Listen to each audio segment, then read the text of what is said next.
Good morning, everybody. This is Pastor John with another edition of Monday Morning Quarterback, and we're continuing our sermon series on Revelation, an epistle of hope. And yesterday we talked about that infamous passage where John says, this calls for wisdom. Let anyone with understanding calculate the number of the beast, for it is the number for a person. Its number is 666. Now, for centuries, for 2,000 years, people have been trying to figure out who does 66 refer to. And, they've come up with all kinds of theories. I remember when I was in high school in the late 70s, people thought that Ronald Reagan, because his name was Ronald Wilson Reagan, so he had 6 letters in each name, they thought that he was the beast. And there's been a variety of theories and speculation about this. So I wonder if people were a little bit disappointed in the sermon yesterday when I revealed that 666, in all likelihood, refers to the Emperor Nero. The reason for that is this. Okay, Domitian was the emperor when John wrote the book of Revelation. But Nero was, very cruel to both Jews and Christians.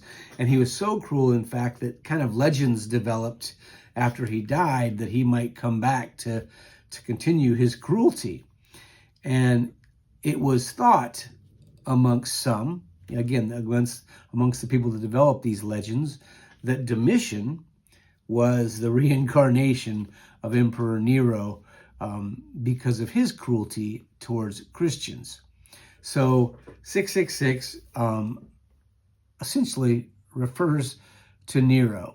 Now, the reason, that scholars believe this is because when John says the numbers for a name, he's referring to an ancient practice called gematria, where each letter in both Greek or Hebrew had a corresponding number.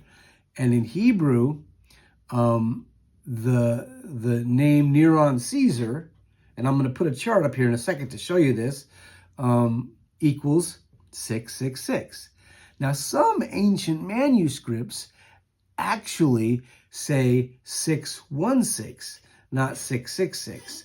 And if you take out the N at the end of Neron, and make it Nero Caesar, that equals 616.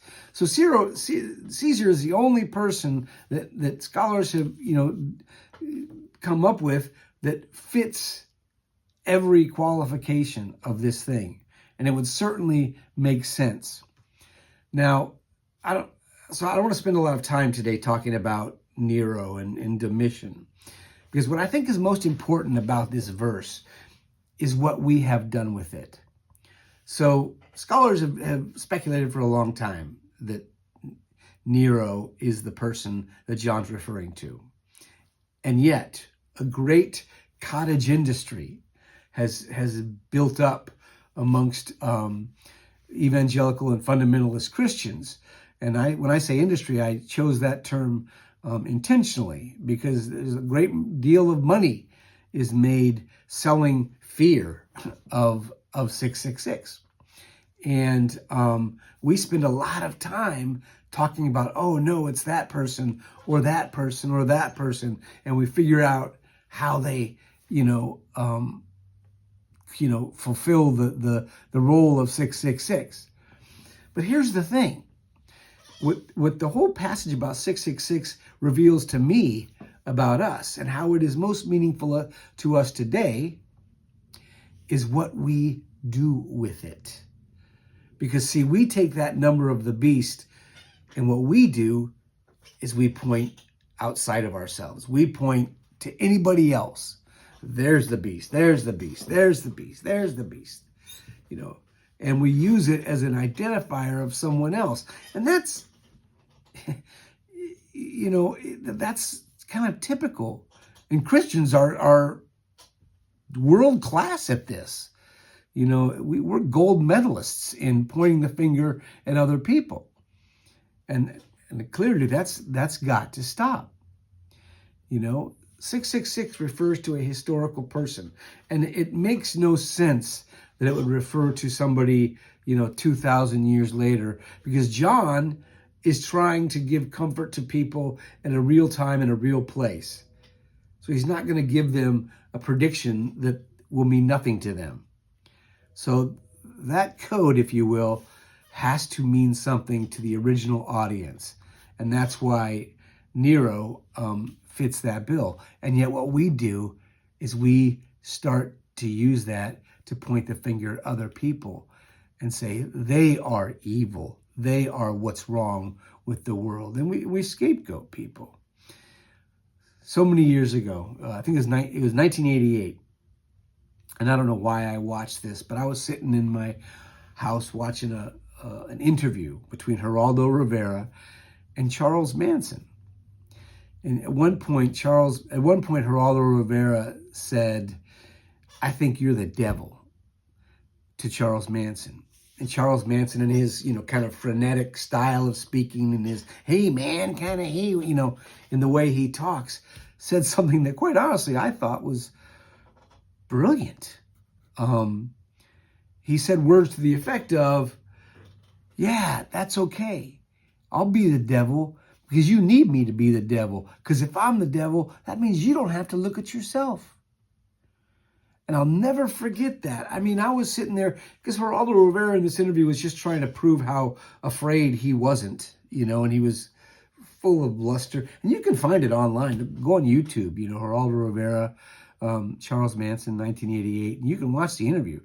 But, you know, Geraldo's sitting there trying to show how afraid he is not. And he's clearly petrified of this very tiny man, this very evil man, you know.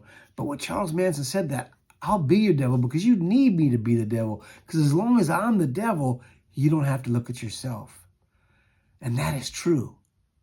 And that is true. That's what we do with 666. We say, there's the beast. And so we don't have to look at the beast that exists within all of us. Within all of us. So for me, what's most important as we, you know, kind of go forward with this study and we try to figure out how can Revelation speak to us today? This is one of the ways it can speak to us today. The 666, the beast, has already been identified. It's Nero, okay? And it's Nero posing as Domitian, if you will. That's been solved. But what we have to reckon with today is, how do we identify the beast within ourselves if all we're doing is pointing outward to other people? That's the question. That's the challenge of this passage about the beast. I hope you have a wonderful week, my friends. God bless.